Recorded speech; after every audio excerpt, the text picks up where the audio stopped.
Now, at the start of the season, I told every single one of you guys you could feel that feel-good factor at Milan. After watching them for 4 or 5 games in all competitions, now you can see the feel-good factor at Milan, Allegri, the camp, the squad, the players. Milan are ranked second in the Serie A for big chances created, having scored 7 out of 11. Milan are ranked second in the Serie A for touches in the opposition box. These are two metrics that show Milan are playing with intent to take the game to the opposition, to put the ball into the back of the net, to be ruthless, to be penetrative. And Milan also have themselves a striker that's missed the most big chances in the Serie A.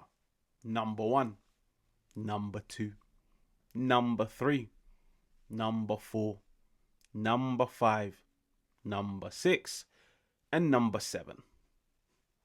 Now, in this video, I want to discuss Santi Gimenez, but in a very objective way, where I'm going to raise a few points of concern and I'm going to try my hardest to counter them. I'm going to play devil's advocate, me, myself, and I, plus every single one of you guys. Just in case I leave a valuable point out, feel free to remind me of it in the comments. Now, Santi Gimenez, he hasn't really had an amazing start to life at Milan. I feel like what happened in the summer in terms of him being deemed the weak link, him being deemed a player that Allegri doesn't favour, and the board were more than happy to let him go. If anything, a swap deal with Dovbyk, who can't even get on Roma's bench at the moment under Gasperini.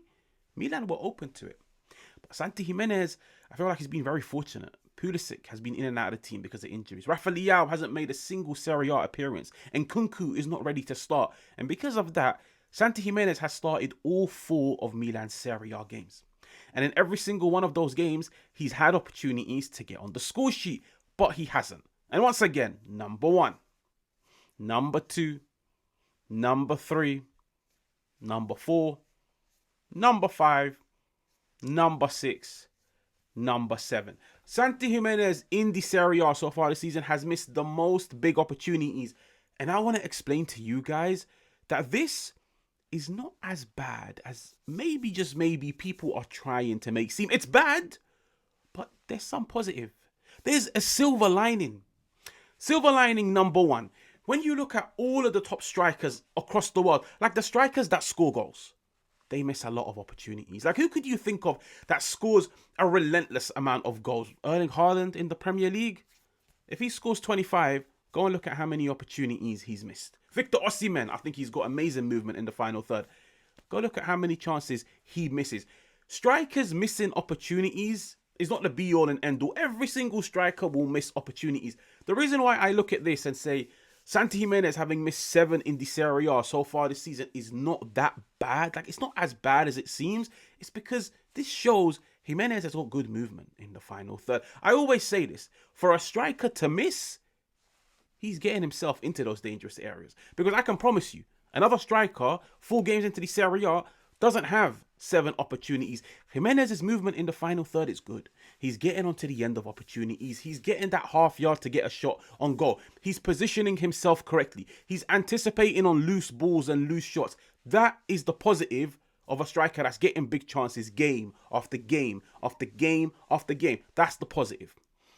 The problem is, Santi Gimenez was signed to put the ball into the back of the net. Like, let's call a spade a spade. Santi Gimenez was signed to put the ball into the back of the net. That's his bread and butter. That's his main purpose on the football field.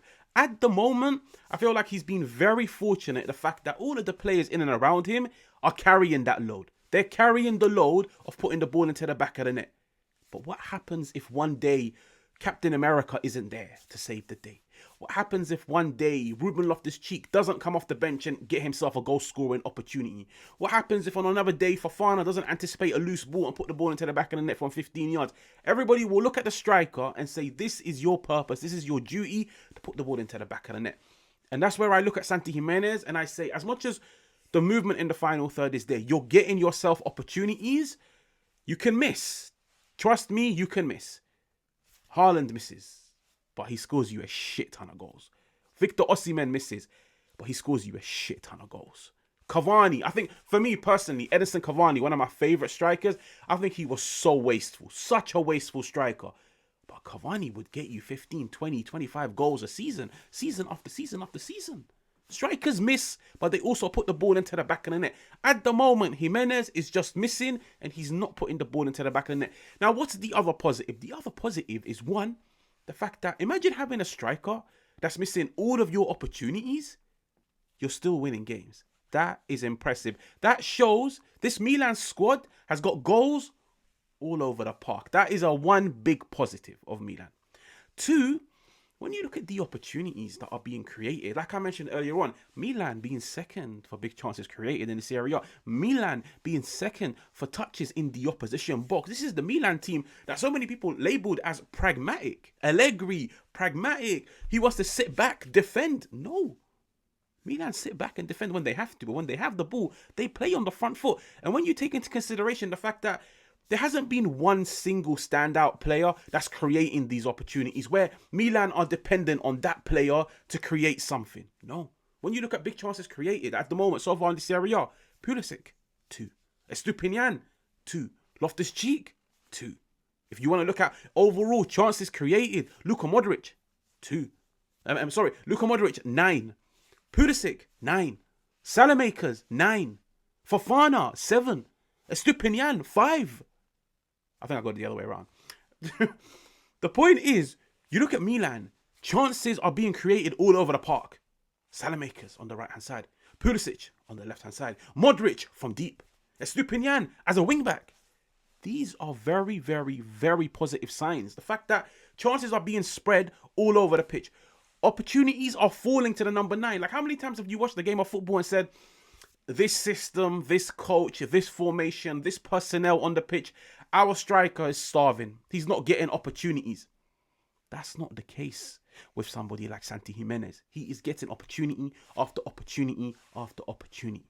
And I feel like eventually the goals will come. But why I've made this video and said maybe, just maybe, Santi Gimenez is in trouble is because last season, Milan deployed a 4-3-3, a 4-2-3-1 throughout the majority of the season. Leao on the left, that's his position.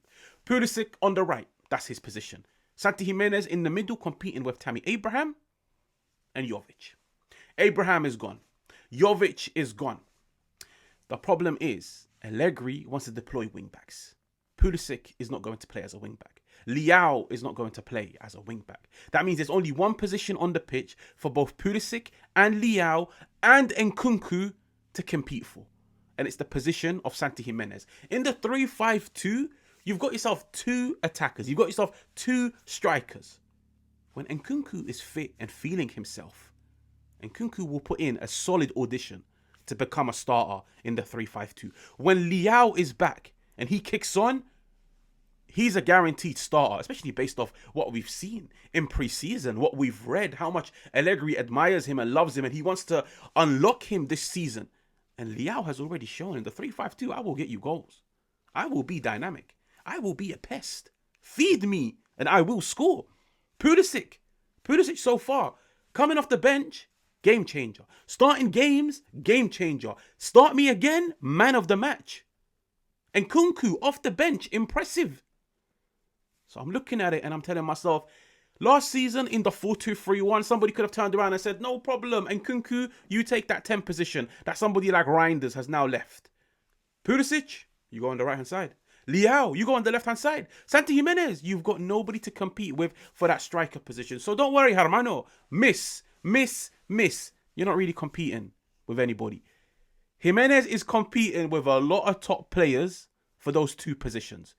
And I'd be a liar if I told you guys Nkunku wouldn't finish 1 out of those 7 opportunities. I would be a liar if I told you guys Pulisic doesn't score 3 or 4 out of those 7 opportunities.